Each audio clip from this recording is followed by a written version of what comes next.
살아계시는 하나님, 일하시는 하나님, 오늘 우리 가운데 임마누엘로 임재하시면서 말씀하실 때에 우리가 하나님의 말씀에 우리의 마음의 문을 활짝 열어서 한번 힘차게 화답하시겠습니다. 할렐루야. 그리고 학생부도 할렐루야 하면 아멘을 할 수 있어야 되는데 You should have said 아멘, right? 제가 사실은 조금 미안한 마음이 드는 게 예배가 이렇게 교회 와서 드릴 때에 참 이렇게 지루하다, 아니면 뭐 그런 마음을 가지면 안 되는데 오늘 학생과 함께 하는데 I'm not sure how much you'll be understanding what I'm going to share today. So I do feel sorry. Yet it is my prayer that you'll do your best and pay attention to what I have to say this morning. Thank you. 오늘 잠언에 대해서 우리 함께 계속 묵상하며 나아갑니다. 여러분, 그 잠언을 보게 되면 자칫 오해하기 쉬운 것이 하나 있습니다. 이것은 무엇이냐면 잠언을 우리가 어떻게 보면 성공과 부를 얻는 방법을 가르치는 책 정도로만 볼 수 있다는 것입니다. 물론 잠언의 내용에 그런 것들이 있습니다. 그러나 잠언의 핵심은 지혜로운 자가 되는 것, 더 나아가서 지혜가 무엇인가를 저희들에게 가르쳐주고 있는 책이 잠언서입니다. 사실 오늘 본문만큼, 오늘 함께 조금 전에 교독한 이 본문만큼 지혜가 무엇인지, 그리고 지혜를 가진 사람이 얼마나 복 있는 사람인지 잘 잠언 전체에서 이렇게 분명하게 설명하고 있는 그러한 글은 없을 것입니다. 아마 이렇게 설명할 수 있을 것 같습니다. 잠언의 핵심은 이 땅에서 지혜로운 자, 즉 하나님을 경외하는 사람들로서 하나님을 부인하고 거부하는 이 세상에서 하나님 나라 백성으로 그리스도인으로 어떻게 살아가는 것, 그 길을 보여주고 있는 것이라고 말할 수 있습니다. 그런 예를 하나 들면은 여러분, 잠언 11장 1절 보게 되면 이런 말씀이 있습니다. 속이는 저울은 주님께서도 미워하셔도 정확한 저울추는 주님께서 기뻐하신다. 여러분, 이 저울이라는 것은 공동체가 세운 기준입니다. 신뢰하는 사회를 유지하기 위해서 꼭 필요한 것입니다. 그런데 사람들은 자신의 이익을 위해서 이 저울을 가지고 장난하죠. 속인다는 이야기입니다. 저는 중국에 살면서 지금은 뭐 그런 걸 참 보기 쉽지 않지만 이 저울을 가지고 이렇게 물건을 잴 때에 그게 무엇이 되었던지 간에 속이는 것을, 장난치는 것을 많이 보았습니다. 그런데 하나님을 경외하는 사람들은 그렇게 할 수 없습니다. 하지 말아야 됩니다. 왜? 하나님이 미워하시기 때문에. 이러한 모습들이 잠언서에 많이 기록되어 있습니다. 지혜롭게 사는 그러한 모습, 즉 하나님을 경외하는 사람들의 삶의 모습이 어떠한 것인 것을 말해주고 있지만, 그런데 사실 그보다 더 중요한 것은 그러면 이 지혜가 과연 무엇일까? 세상에도 지혜가 있습니다. 그러나 성경에서 말하고 있는, 오늘 본문이 말하고 있는 지혜는 무엇일까? 오늘 본문만큼 말씀드린 대로 이 지혜에 대해서 정말 이렇게 자세하게 말씀해 주고 있는 것이 있을까? 지혜가 무엇인가? 오늘 본문 말씀 22절에서 26절까지의 말씀 보게 되면 이 지혜는 하나님이 세상을 죄송합니다.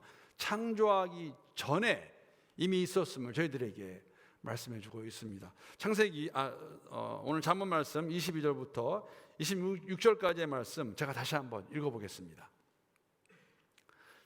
여호와께서 그 조화의 시작 곧 태초에 일하시기 전에 나를 가지셨으며, 여기서 나는 지혜입니다. 만세 전부터, 태초부터, 땅이 생기기 전부터 내가 세움을 받았나니 아직 바다가 생기지 아니하였고 큰 샘들이 있기 전에 내가 이미 났으며 산이 세워지기 전에, 언덕이 생기기 전에 내가 이미 났으니 하나님이 아직 땅도 들도 세상의 진토의 근원도 짓지 아니하였을 때라. 지혜는 세상이 만들어지기 전에, 자신이 태어난 때, 즉 자신의 존재에 대해서 이 세상에 그 어떠한 것보다도 먼저 있었다고 그렇게 선포합니다. 다시 말씀드리면 하나님께서 이 세상을 창조하실 때 거기 있었다라고 지혜가 말하고 있습니다. 지혜는 그렇기 때문에 이렇게 말할 수 있습니다. 하나님의 속성입니다. 하나님의 속성. 우리가 그런 말 하죠. 하나님은 사랑이시다. 마찬가지로 우리가 말할 수 있는 것, 하나님은 지혜이십니다. 사실 지혜만큼, 오늘 본문 말씀 계속해서 보게 되면 이 지혜만큼 하나님이 어떠한 분인가를 정말 알고 있는 것이 없음을 우리가 확인할 수가 있습니다. 왜냐하면 말씀드린 대로 이 세상이 지어지기 전에, 만들어지기 전에 하나님과 함께 있었고, 그 하나님이 그 창조 사역을 하실 때 함께 동참했음을 말하면서 하나님이 어떠한 분인가를 지혜가 이렇게 선포하고 있습니다. 오늘 본문 27절 말씀 보게 되면 그가 하늘을 지으시며 궁창을 해면에 두르실 때 내가 거기 있었고, 그래서 지혜는 하나님이 유일하신 창조주임을 선언합니다. 선포하는 것이죠. 하늘과 하늘 아래에 있는 모든 것이 하나님께로부터 지음받은 것을 그가 내가 보았다고, 내가 거기 있었다고 말하고 있습니다. 예외가 없습니다. 모든 것들이 하나님께서 만드신 것임을 지혜가 선포합니다. 왜냐하면 하나님이 이 세상을 만드실 때 그때 지혜가 거기에 있었습니다. 두 번째는 하나님이 세상을 견고하게 하셨음을 설명합니다. 오늘 본문 28절 말씀 보게 되면 그가 위로, 여기서 그는 하나님이십니다. 그가 위로 구름 하늘을 견고하게 하시며 바다의 샘들을 힘있게 하셨다라고 기록하고 있습니다. 하늘에 있는 구름을 견고하게 만드셨고 바다의 샘들도 힘있게 창조하셨습니다. 모든 피조물이 제 기능을 발휘할 수 있도록 창조하신 그 하나님을 알고 있다. 그 하나님이 모든 것을 튼튼하게 만드셨다고 선포합니다. 아마 이 모습은 죄가 이 세상에 들어오기 전에 모습일 것입니다. 창조하신 목적에 따라서, 기능에 따라서 일하고 있는 것을 보여주고 있습니다. 세 번째 29절 말씀 보게 되면 바다의 한계를 정하여 물이 명령을 거스르지 못하게 하시며 또 땅의 기초를 정하실 때, 즉 세상의 이치, 리밋도 하나님이 정하신 것을 지혜가 설명해 주고 있습니다. 바다의 한계를 정하셔서 그 바다가 육지를 침범하지 못하도록 만드셨습니다. 모든 것이 만들어진 그 각자의 자리에서 하나님이 정해주신 역할을 감당할 수 있도록 하신 것을 지혜가 그곳에서 보고 이렇게 설명하고 있는 것이죠. 더 나아가서 마지막으로 보게 되면 본문 30절, 31절 말씀입니다. 내가 그 곁에 있어서, 여기서 나는 지혜입니다. 그의 곁은 하나님의 곁입니다. 창조자가 되어 날마다 그의 기뻐하신 바가 되었으며 항상 그 앞에서 즐거워하였으며 사람이 거처할 땅에서 즐거워하며 인자들을 기뻐하였느니라.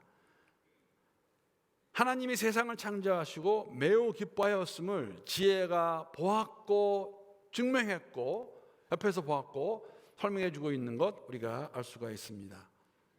하나님은 이 세상을 창조하실 때 당신과 함께 그 옆에, 그 앞에 있었던 지혜와 당신이 지은 피조물들을 보시고 기뻐하셨습니다. 사실 지혜는 하나님이 만드신 세상과 사람을 함께 기뻐했습니다. 더 나아가 지혜 그 자체가 하나님의 기쁨이었음을 지혜가 이렇게 오늘 본문 말씀을 통해서 말해주고 있습니다. 조금 헷갈리시죠? 그렇다면 여러분, 이 지혜가 이 정도라면, 하나님의 창조 사역에 함께 참여했던, 있었던 것이라면 여러분, 이러한 질문 우리가 들지 않을까요? 도대체 지혜가 그럼 무엇이란 말인가? 지혜가 무엇이기에 하나님이 이 세상을 창조하실 때 함께 그 사역에 있을 수 있다는 말인가? 아니면은 더 이렇게 질문하는 게 맞을 것 같습니다. 지혜가 누구입니까? 초대교회 성도들은 이 지혜를 로고스로 받아들였습니다. The word, 그 말씀. 이렇게 생각하게 된, 이렇게 이해하는 근거는 요한복음의 말씀입니다. 요한복음 1장 1절부터 3절까지의 말씀. 우리 이 말씀 한번 스크린에 올라와 있는데 저와 함께 우리 한 목소리로 읽어보도록 하겠습니다. 자, 시작. 태초에 말씀이 계시니라. 이 말씀이 하나님과 함께 계셨으니 이 말씀은 곧 하나님이시니라. 그가 태초에 하나님과 함께 계셨고 만물이 그로 말미암아 지은 바 되었으니 지은 것이 하나도 그가 없이는 된 것이 없느니라. 이 말씀이 무엇입니까? 아니, 말씀이 누구입니까? 그리스도 예수입니다. 오늘 본문의 내용과 상통하는 내용입니다. 사실 예수님께서 당신이 그 창세 때 하나님과 함께 있었음을 선포하십니다. 요한복음 17장 5절 말씀 보게 되면 아버지여 창세전에 내가 아버지와 함께 가졌던 영화로서 지금도 아버지와 함께 나를 영화롭게 하옵소서. 창세 전에 가졌던 그 하나님의 아버지의 영광, 영화, 나로 하여금 갖게 해달라고 말씀하시는, 창세 전에 함께 있었던 그 그리스도 예수. 요한복음 17장은 이 땅에 오셔 성육신하신 예수님께서 그 아버지의 뜻을 이루시고 다시 하늘나라 아버지의 그 본향으로 돌아가기 전에 하신 말씀입니다. 그러니까 하나님께서 세상을 창조하실 때에 있었던 것이 예수, 말씀, 지혜임을 저희들이 확인할 수가 있습니다. 사도 바울도 이 말씀이 하나님의 지혜임을 알고 있었습니다. 그래서 고린도교회 성도들에게 편지를 쓸 때 이렇게 기록합니다. 고린도전서 1장 24절 말씀 보게 되면 오직 부르심을 받은 자들에게는 유대인이나 헬라인이나 그리스도는 하나님의 능력이요 하나님의 무엇입니까? 하나님의 지혜니라. 왜 오직 부르심을 받은 자들에게만, 성도들에게만 그리스도가 하나님의 능력이며 하나님의 지혜일까요? 왜냐하면 십자가의 도가 멸망하는 자들에게는, 그리스도를 부인하고 거부하는 자들에게는 미련한 것이기 때문에, 구원을 얻은 우리에게 그 십자가의 도가 하나님의 능력이 되고 하나님의 지혜가 되고 있음을 저희들에게 말해주고 있습니다. 그러므로 오늘 본문 잠언 8장에서 말하고 있는 하나님의 지혜는 그리스도 예수입니다. 그리스도 예수, 하나님의 지혜. 여러분, 그래서 이 지혜를 알고 있는, 즉 그리스도 예수를 알고 있는 사람은 복 있는 사람입니다. 여러분 믿으십니까? 우리는 복 있는 사람입니다. 우리 한번 옆에 계신 분들하고 한번 이렇게 다시 한번 인사하겠습니다. 우리는 진정으로 복 있는 사람입니다. 우리는 진정으로 복 있는 사람입니다. We are the blessed because we know the wisdom, we know Jesus. 그런데 여러분, 제가 오늘 함께 나누기 원하는 말씀은 사실 핵심은, 자, 우리가 그럼 지혜 있는 자, 그리스도를 아는 사람들, 하나님 나라의 백성이라면 오늘 본문 말씀 보게 되면 이러한 복 있는 사람의 삶, 어떠한 모습인가 저희들에게 말씀해 주고 있습니다. 특히 32절에서 34절까지 말씀을 보게 되면 이 진리, 지혜이신 그리스도 예수, 그분을 믿고 따르는 사람, 복 있는 사람인데 이러한 복 있는 사람의 모습이 어떠한가를 저희들에게 말씀해 주고 있습니다. 32절 말씀 제가 다시 한번 읽어보겠습니다. 아들들아 이제 내게 들으라. 내 도를 지키는 자가 복이 있느니라. 여러분, 복 있는 사람은 지혜의 도를 듣고 지키는 사람입니다. 도는 길입니다. 사실 인생은 길을 걷는 것 같다고 말할 수 있습니다. 사도행전에 보게 되면은 여러분, 도를, 크리스천들을 뭐라고 부릅니까? 도를 믿고 쫓는 사람들이라고 말하고 있어요. 세상이 보았을 때 저 사람들은, 그리스도인들, 예수를 따르는 사람들은 우리와 다른 것을 그들이 인정했지요. 그러면서 부른 것이 도를 쫓는 사람이라고 말하고 있습니다. 우리가 걷는 이 길, 요한복음 14장 6절에 보게 되면 예수님께서 이렇게 말씀하십니다. 예수께서 이르시되 내가 곧 길이요 진리요 생명이니 나로 말미암지 않고는 아버지께로 올 자가 없느니라. 길이요 진리요 생명이신 그리스도 예수가 하나님의 지혜이신데 이분의 말씀, 도를 듣고 지키는 사람 복이 있다고 오늘 본문 32절에서 저희들에게 말씀해 주고 있습니다. 여러분, 도를 지킨다는 게 뭘까요? 말씀을 어떻게 지킬 수 있을까요? 오늘 33절에 보게 되면 이렇게 설명하고 있습니다. 훈계를 들어서 지혜를 얻으라. 그것을 버리지 말라. 즉, 도를 듣고 지킨다는 것은 훈계를 듣고 지혜를 얻어서 그것을 버리지 말라. 여러분, 훈계라는 것은 경고와 권고, 권면의 말씀을 포함하고 있는 단어입니다. 말씀 가운데서 우리에게 기록된 말씀을 통해 끊임없이 저희들에게 주시는 말씀이 있습니다. 하나님 원하시는 것이 있죠. 경고도 있습니다. 오늘 본문에도 경고가 나옵니다. 마지막 보게 되면은. 그리고 약속의 말씀, 권면의 말씀, 그 말씀을 바로 듣고 떠나지 않고 지키는 자, 복 있는 사람이니라. 복 있는 사람은 그 도를 듣고 지키는 사람입니다. 여러분, 제가 만약에 이런 질문 드리면 뭐라고 대답하시겠어요? 여러분과 저는 피조물입니다. 피조물이라는 것은 지음을 받은 사람들이에요. 하나님이 우리를 창조하셨습니다. 그 하나님, 우리가 이 땅에 살아가면서 이 길을 걸어가면서 우리 하나님을 얼마나 많이 알 수 있을까요? 아니면 온전히 알 수 있을까? 다 알 수 있을까라는 질문하게 되면 거기에 대한 답은 다 할 수 없다입니다. 왜? 어떻게 피조물이 창조자 하나님을 다 안다고 어느 시점에서 이 길을 걸어가다가 어느 순간에 그 말을 할 수 있겠습니까? 답은 할 수 없어요. 그래서 말씀을 듣고 지킨다는 것은 훈계를 듣고 지혜를 얻어서 그것을 버리지 않는다는 것은 우리가 이 세상을 떠날 때까지 그 말씀 배우는 자세로 끊임없이 지혜로운 자로 하나님 말씀을 듣고 살아내는 것, 그러한 삶을 저희들에게 말해주고, 이러한 삶이 복 있는 사람이라고, 복 있는 자라고 성경은 저희들에게 말해주고 있습니다. 그래서 우리가 여러분과 제가 정말 복 있는 사람이라면 여러분 하나님 말씀을 듣고 행하는 자, 순종하는 삶, 그 삶이 복 있는 사람의 삶의 모습입니다.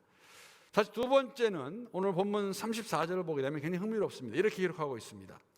누구든지 내게 들으며 날마다 내 문 곁에서 기다리며 문설주 옆에서 기다리는 자는 복이 있나니.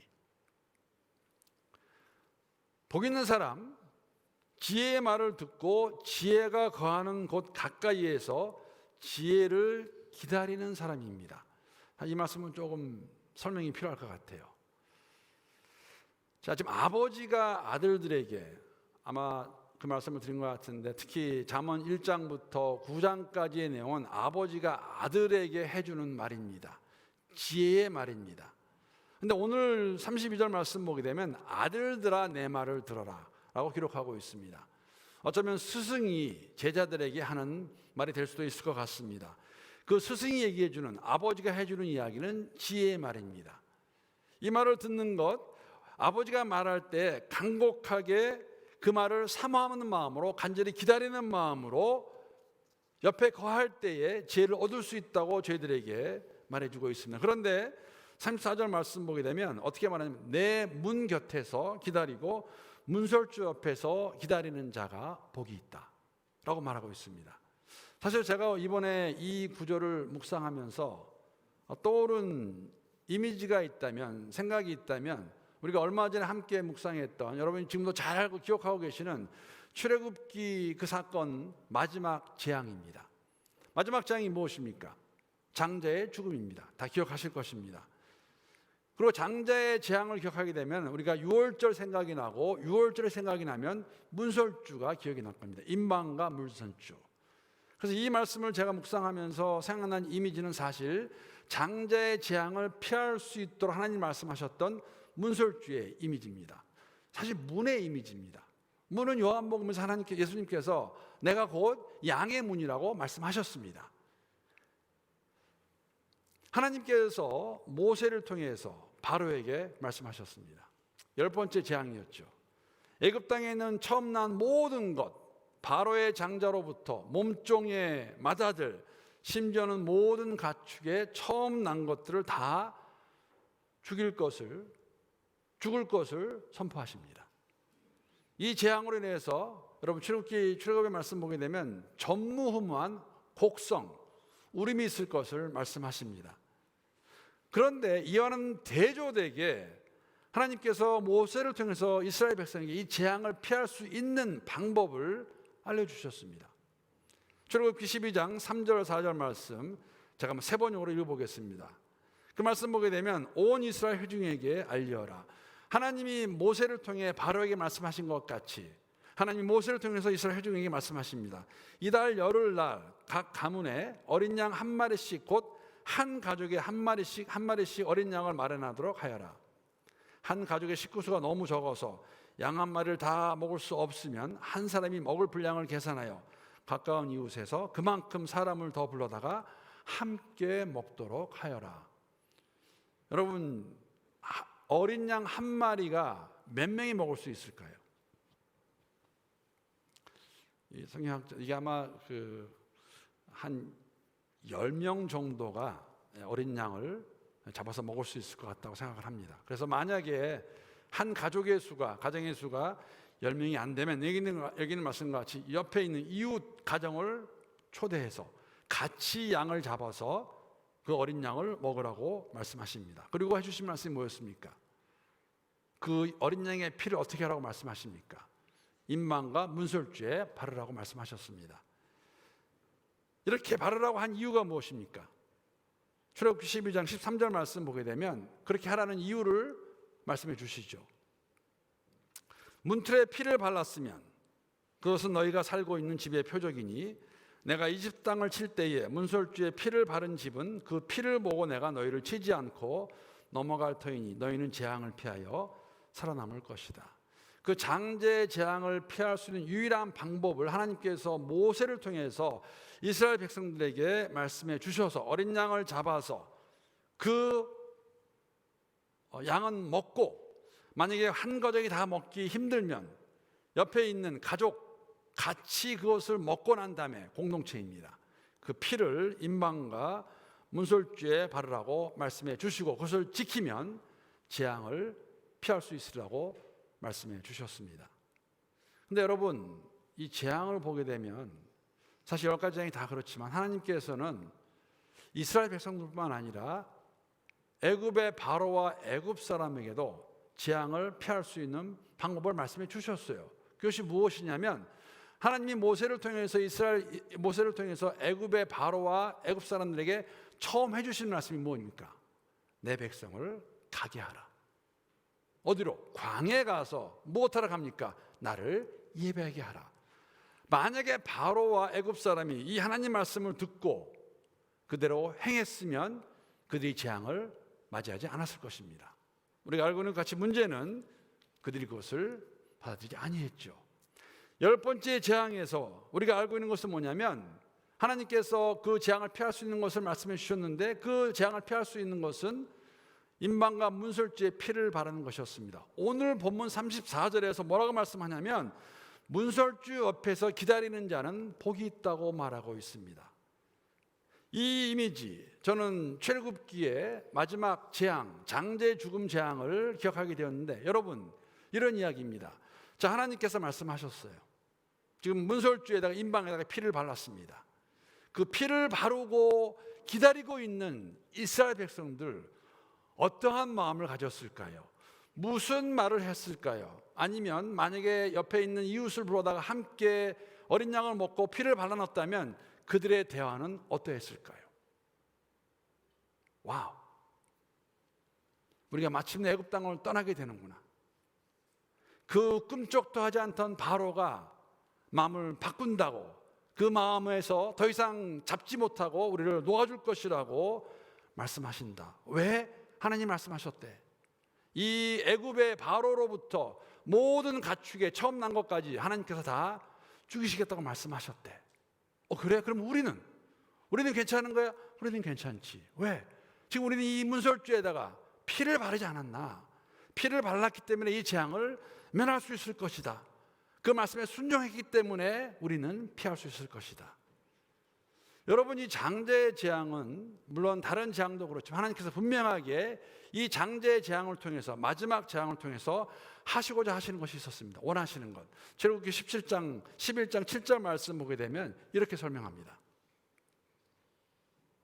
이 장제 재앙이 왔을 때, 그러나 이스라엘 자손에게는 사람에게나 짐승에게나 개 한 마리라도 그 혀를 움직이지 아니하리니 여호와께서 애굽 사람과 이스라엘 사이를 구별하는 줄을 너희가 알리라 하였나니. 동일한 재앙이 그들에게 임했지만, 애굽 땅에 내려왔지만 애굽 사람들만 그 재앙을 받게 되고 이스라엘 사람들은 그것을 피하게 됩니다. 그 재앙을 면하게 됩니다. 왜? 하나님 말씀에 순종하여서 어린 양의 피를 임망과 문설주에 발랐기 때문에 구별된 모습을 하나님이 보여주셨습니다. 그런데 다시 돌아가서 왜 34절에 문설주에서 기다리는 자, 문 옆에서 기다리는 자가 복이 있다고 말씀하셨을까?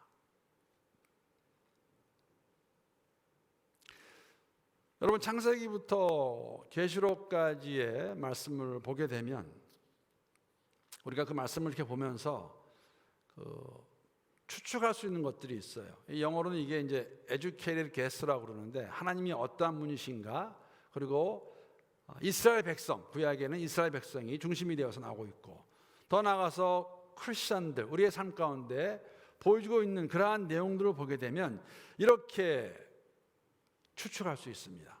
어떤 추측이냐면, 저는 애굽 사람들 중에서도 이 장제의 재앙이 내렸을 때 이스라엘 백성들이 하는 모습을 보고 그대로 따라해서 이 재앙을 면한 사람들이 있었을 것이라고 생각합니다. 동시에 이스라엘 백성들 중에서도 하나님의 말씀을 듣지 않고 순종하지 않아서 장자의 재앙을 맞은 사람들이 있었을 것이라고 제가 생각합니다. 여러분 잘 들으셔야 돼요. 제가 추측이라고 말씀드렸어요. 그렇죠? 그런데 그런 이유는 분명히 있습니다. 왜냐하면 말씀드린 대로 성경을 보게 되면 제가 두 가지 예만 드리겠습니다. 한 가지는 뭐냐면, 여러분 에덴 동산의 사건 다 기억하시죠? 에덴 동산은 하나님께서 만드셔서 아담과 하와가 거하도록 주신 땅입니다. 모든 건 다 허락하셨습니다. 하나님이 함께 계십니다. 함께 하신 하나님께서 그 아담과 하와에게 뭐라고 말씀하십니까? 동산에 있는, 중앙에 있는 선악을 알게 하는 나무는 먹지 말라고 말씀하셨어요.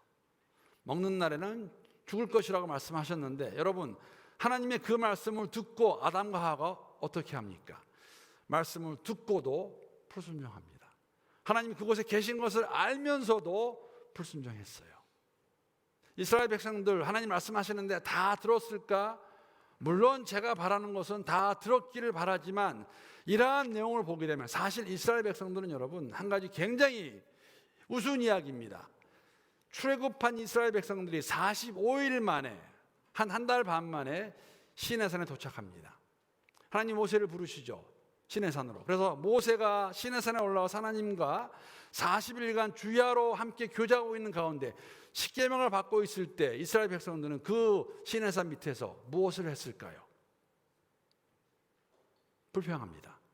왜 우리를 애굽 땅에서 끌어내서 죽게 하려고 하느냐. 그래서 아론을 윽박질러 가지고 어떻게 합니까? 금송아지 만들어요. 이러한 모습을 보았을 때에 오늘 이 출애굽기의 모습 가운데서 문설주에다 피를 바르고 그 재앙이 지나갈 것을 기다리면 복 있는 삶일 텐데, 그 말씀을 듣고도 순종하지 않은 사람이 있었을 것입니다. 여러분과 저의 삶도 크게 다르지 않아요. 우리가 하나님을 안다 고백하고 있는데, 하나님의 지혜이신 그리스도 예수가 우리의 주인이라 고백하고 있는데, 우리는 진정으로 복 있는 사람으로서 하나님의 말씀을 바로 듣고 기다리며 이러한 복 있는 사람의 삶을 살고 있을까? 오늘 본문에는 여러분 경고의 말씀도 함께 나옵니다. 약속과 경고의 말씀. 오늘 본문의 마지막 35, 36절 말씀 보게 되면 이렇게 기록하고 있습니다. 우리 이 두 절 함께 읽어보겠습니다. 자, 시작. 대저 나를 얻는 자는 생명을 얻고 여호와께 은총을 얻을 것임이니라. 그러나 나를 잊는 자는 자기의 영혼을 해하는 자라. 나를 미워하는 자는 사망을 사랑하느니라. 지혜를 얻는 자는 생명을 얻고 여호와의 은총을 받을 것이라고 말하고 있고, 나를 잃는 자, 지혜를 잃은 자는, 잊는 자는 자기의 영혼을 해하며 그것을 미워하는 자는, 여기서 나는 지혜입니다.